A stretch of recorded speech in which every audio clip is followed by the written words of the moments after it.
Hello बच्चों, कैसे हैं आप।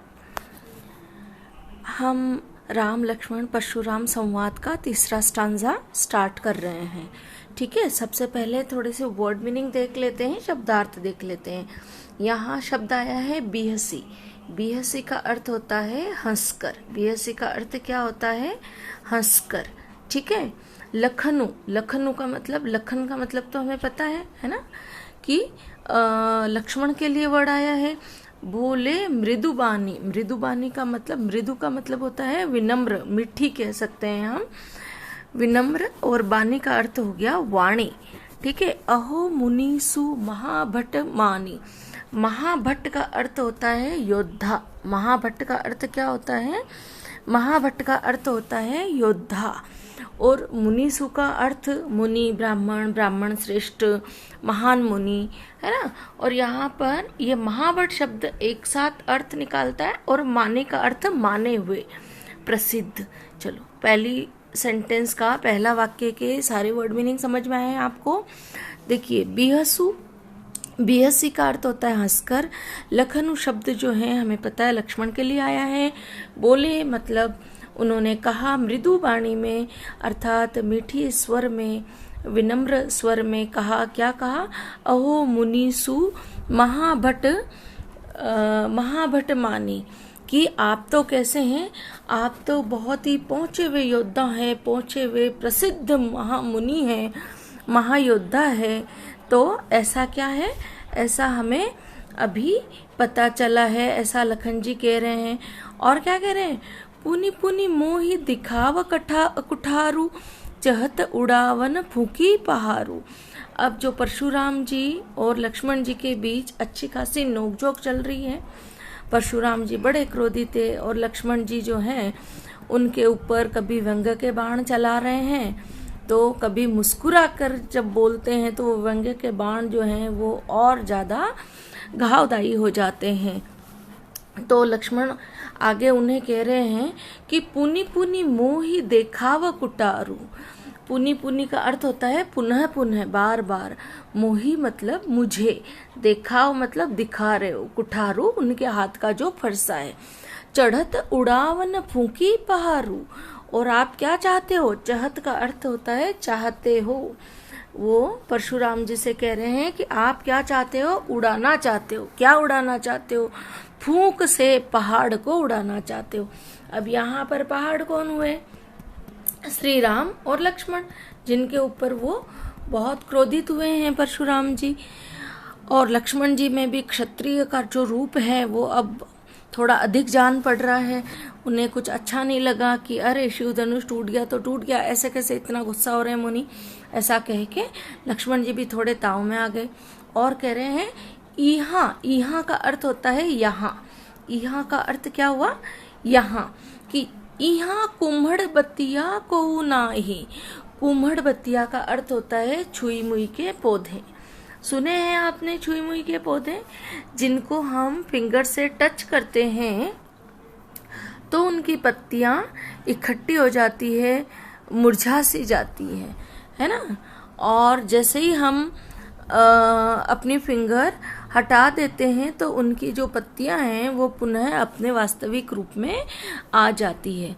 तो अर्थात इसका अर्थ कुम्हड़बत्तिया का जो उदाहरण है, दृष्टांत है, वो किसके लिए यूज किया उन्होंने? स्वयं के लिए।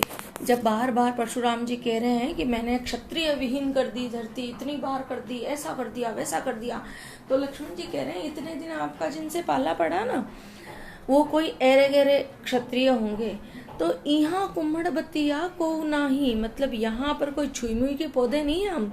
जे तर्जनी देख डरी जाई, जो क्या होंगे कि आपकी उंगली देख के डर जाएंगे। हम किसी के ऊपर उंगली उठाते हैं तो अपनी कौन सी फिंगर उठाते हैं? तर्जनी, इंडेक्स फिंगर जिसे हम कहते हैं, अपने थंब के पास वाली, है ना। जे तर्जनी देखी डरी जाई, तो यहाँ कोई हम छुई मुई के पौधे नहीं है जो आप ऐसे गुस्से में, क्रोध में हमें बार बार उंगली दिखाएंगे, बार बार हमें धमकियां देंगे और हम डर जाएंगे। देखी कुठारू सरासन बाना, मैं कछु कहा सहित अभिमाना। और अब लक्ष्मण जी जो है अपने आप को थोड़ा सा विनम्र स्वर में ला रहे हैं और क्या कह रहे हैं, देखी कुठारू सरासन बाना, मैं कछु कहा सहित अभिमाना। कि आपका ये जो कुठारू है, सरासन का अर्थ होता है धनुष्य, बाना का अर्थ होता है बाण। आपके जो सरासन और आपका जो बाण है उसको देखकर हमने क्या किया है, हमने आपको मतलब मैंने आपको कुछ अभिमान के साथ कुछ बोल दिया है। भृगु सुत समुझी जनेऊ बिलो की।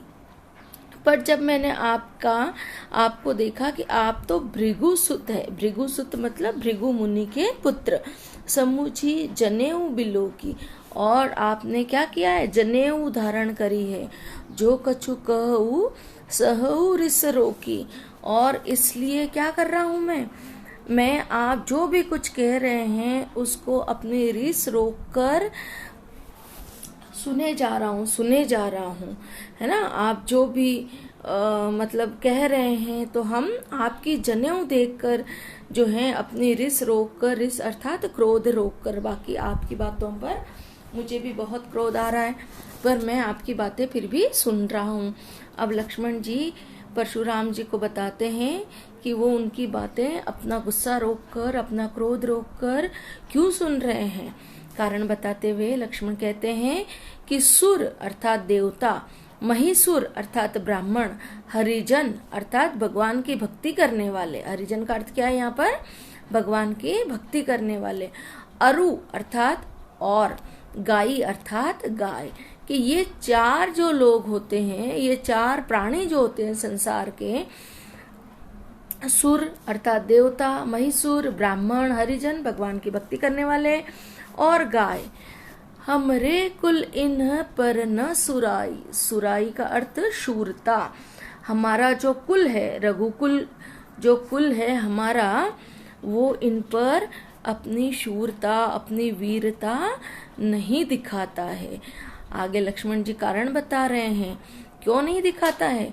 बधे पाप अपकीर्ति हारे, बधे मतलब इनको मारने से, है ना। सुना होगा आपने नारियल बधारना, पुराने लोग कहते हैं सब्जी बधार दो, है ना।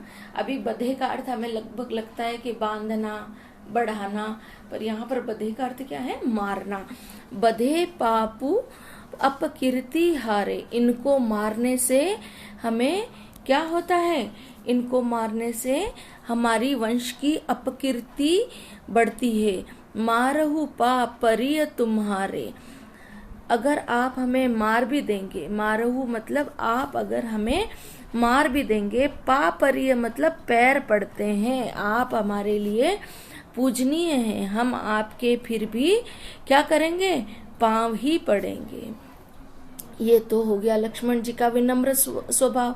देखिए पहले 2 लाइनों में उन्होंने मुस्कुराते हुए व्यंग चला दिया, यहाँ पर जो है उन्होंने अपने विनम्र स्वर में परशुराम जी को बता दिया कि भाई आपको ब्राह्मण देखा हमने, और ब्राह्मण देखकर ही आपका क्रोध रोक कर जो हमारा क्रोध रोक कर आपकी ऐसी जो कह रहे हैं वो सारी बातें मैं सुन रहा हूँ। और फिर से देखिए फिर व्यंग का बाण चला दिया। क्या कह रहे हैं, कोटि कुलिस सम वचनु तुम्हारा, कोटि मतलब करोड़ों, कुलिस का अर्थ होता है वज्र, कुलिस का अर्थ क्या होता है, वज्र, कि हे ब्राह्मण देवता, हे महाभट्ट महान योद्धा, आपके जो वचन हैं, आपकी जो वाणी है, आपके जो शब्द है वही कोटि कुलिस के समान है, को ना करोड़ों वज्र के समान कठिन है। व्यर्थ धरऊ धनुबान कुठारा, जब आपके शब्द ही इतने घातक हैं, इतने भयंकर है, वज्र से भी अधिक, तो आपने ये बाण, कुठार, धनुष्य ये व्यर्थ ही धारण कर रखा है, आपको तो जरूरत ही नहीं है इसको धारण करने की। अब ये लक्ष्मण जी ने क्या किया, उनके ऊपर पुनः जो है व्यंगमयी बातें सुना दी है। अब परशुराम जी भी गुस्से में तो आ गए हैं पर गंभीर वाणी में कुछ कह रहे हैं। क्या कह रहे हैं, यही 2 लाइन में यही बात बताइए।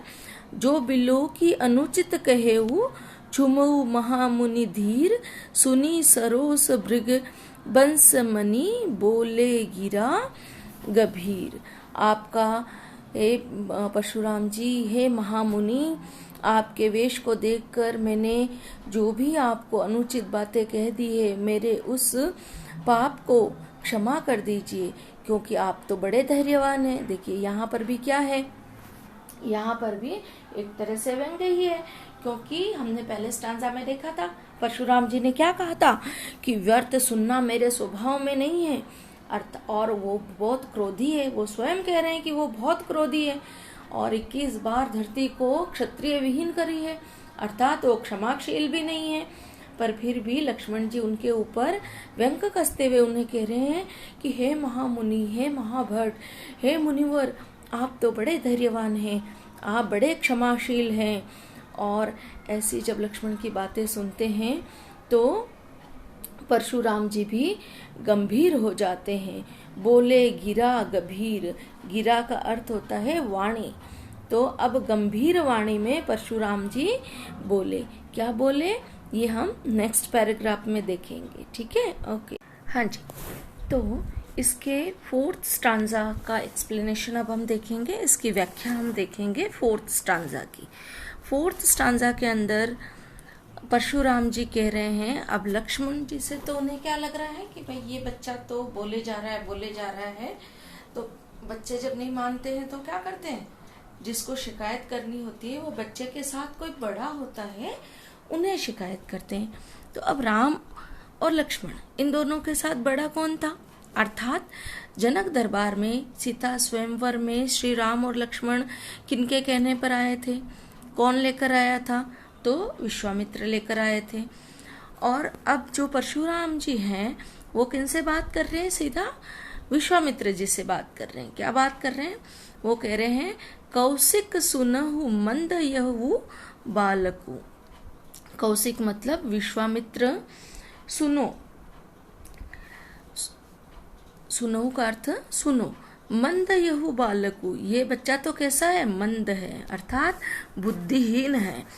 कुटिल काल बस निज कुल घालकु, कुटिल का अर्थ इसके बुद्धि में जो है वो बड़ी कुटिलाई है, बड़ा टेढ़ा चलता है ना, कुटिलाई हम कहते हैं, बड़ा कुटिल बुद्धि का है, जानबूझ के छेड़े जा रहा है, जानबूझ के बोले जा रहा है ना, और गुस्सा गुस्सा गुस्सा दिलाया जा रहा है। पहले तो परशुराम जी क्रोधित और उन पर जो है व्यंग कस कस कर और क्रोध दिला रहे हैं। तो परशुराम जी विश्वामित्र से कह रहे हैं कि ये बालक कैसा है, एक तो मंद है मतलब बुद्धिहीन है, और इसकी बुद्धि भी कैसी है, अगर थोड़ी बहुत है वो भी बड़ी कुटिल है। काल बस निज कुल घालकु, कुटिल काल बस निज कुल घालकु, अर्थात ये अपनी कुटिल बुद्धि से जो है अपने निज कुल को, अपने वंश को खत्म करा के ही रहेगा। भानुवंश राकेश कलंकु, भानुवंश मतलब सूर्यवंशी। हमें बताएं श्री राम और लक्ष्मण है ना, दशरथ जी की अगर हम बात करते हैं तो कौन से वंश से थे, ये सूर्यवंशी थे। तो सूर्यवंशी सूर्यवंश के राकेश पर, राकेश का अर्थ होता है चंद्र, राकेश का अर्थ क्या होता है, चंद्र, चंद्रमा कह सकते हैं हम, इस पर कलंक लगा के ही रहेगा।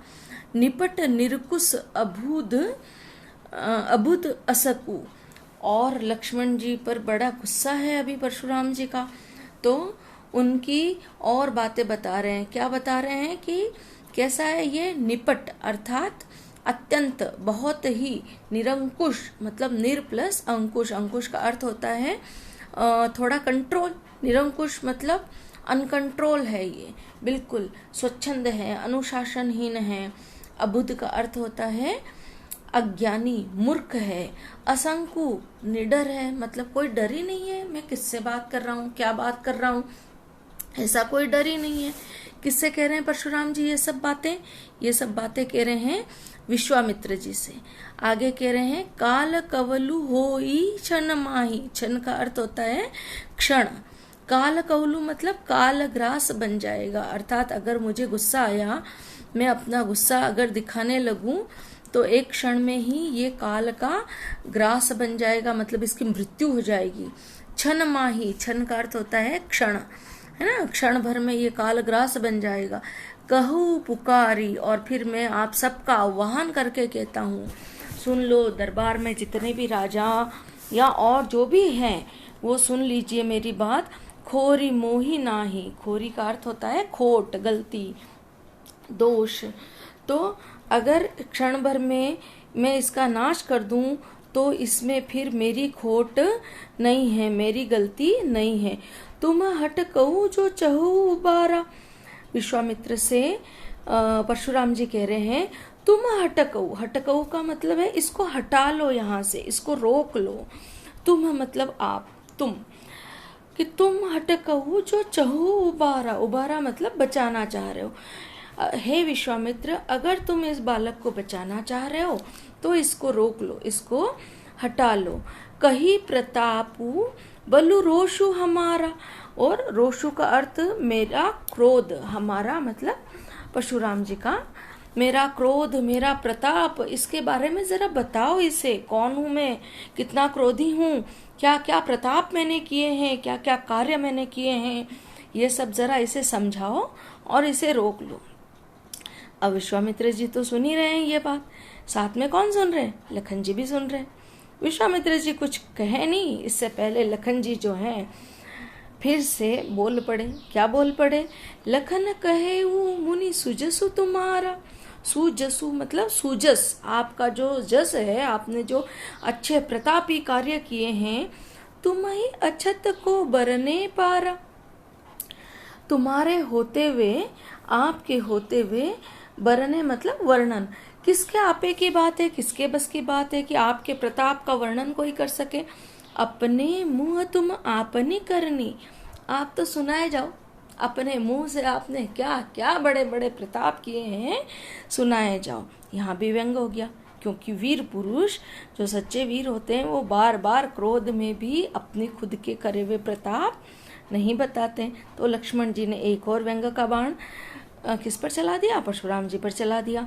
अपने मुंह तुम आप नहीं करनी, अपने मुंह से जो है आपकी करनी, आप बार अनेक भांति बहुबरनी, आपने अनेक बार अनेक तरह से जो है बता दी है। नहीं संतोष तब पुण्य का चुकाऊ, अगर फिर भी आपको संतोष नहीं हुआ है तो पुण्य का चुकाऊ, और कह दीजिए मुनिवर, अभी तो क्या बिगड़ा है, हम तो हैं सुनने के लिए। जनि रिस रो की दुसह दुख सहु, और इस तरह से आप मन की मन में अपना गुस्सा रोक कर, अपना क्रोध रोक कर पीड़ा मत उठाइए। अगर आपका संतोष अपने खुद की करनी कहने से, बताने से, उसका वर्णन करने से नहीं हुआ है तो पुनः कहिए, पुनः कहिए। वीर व्रती तुम धीर अछोबा, गारी देत न पावहु शोभा।